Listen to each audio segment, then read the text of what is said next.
It's the last day of the filing of certificates of candidacy, Wednesday, October 17. Presidential political advisor and former MMDA chairman Francis Tolentino files his candidacy for senator. He has also filed a motion to suspend proceedings of his electoral protest against Senator Laila de Lima. Kahit nag-file ako ng motion to suspend proceedings, hindi pa rin namin tinatanggap yung pagkapanalo ni de Lima bilang number 12. So itong ginagawa ko ngayong pagpa-file ngayon para ang taong bayan na magdesisyon ng election protest ko kasi ang tagal doon sa Senate Electoral Tribunal. Veteran news anchor and reporter Jiggy Manicad also formalizes his bid for a Senate seat. He is running as an independent candidate but is endorsed by the regional party of Davao City Mayor Sara Duterte, Hugpong ng Pagbabago. Manicad says if he wins, he would push for a buffer fund to address fuel issues, concerns of overseas Filipino workers, and for disaster resilience and improved agricultural production. Incumbent Senator Sonny Angara seeks re-election too. Angara says this time around, he will prioritize education and the universal healthcare. Yung implementation siguro ng free college, tapos yung universal healthcare na magiging batas na, syempre gusto natin kompleto yung pag-provide ng serbisyo doon. Former presidential spokesperson Harry Roque returns to COMELEC and decides he will run for senator instead. He says he wants to uphold the advocacies of the late Senator Miriam Santiago. Aking babala, yung mga korap,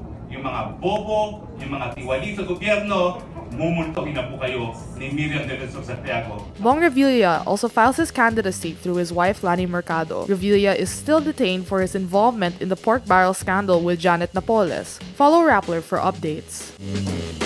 Former Solicitor General Florian Hilbay and veteran election lawyer Romulo Macalintal complete the 8-person slate of the opposition coalition for the 2019 senatorial elections. Liberal Party President Senator Francis Pangilinan confirms the list. Hilbay was Solicitor General during the time of President Noynoy Aquino. Macalintal is Robredo's lawyer in the electoral protest case filed against her by former Senator Bongbong Marcos. Including Hilbay and Macalintal, the candidates of the opposition coalition are Gary Alejano, Bam Aquino, Chel Diokno, Samira Gutok, Mar Rojas, and Erin Tanyada.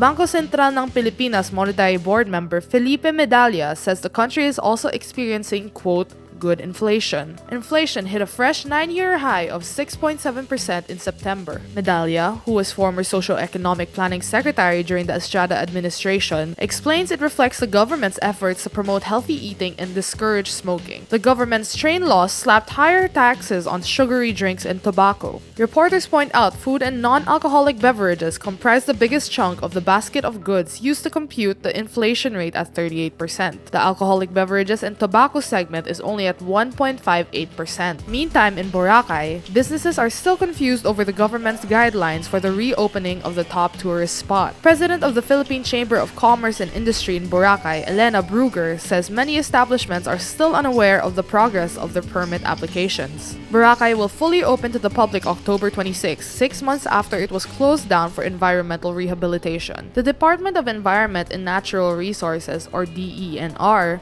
has issued 159 certificates of conditional approval to businesses that are 90% to 95% compliant to environment laws. Only the list of 68 hotels and resorts approved as of October 12 were provided by the government.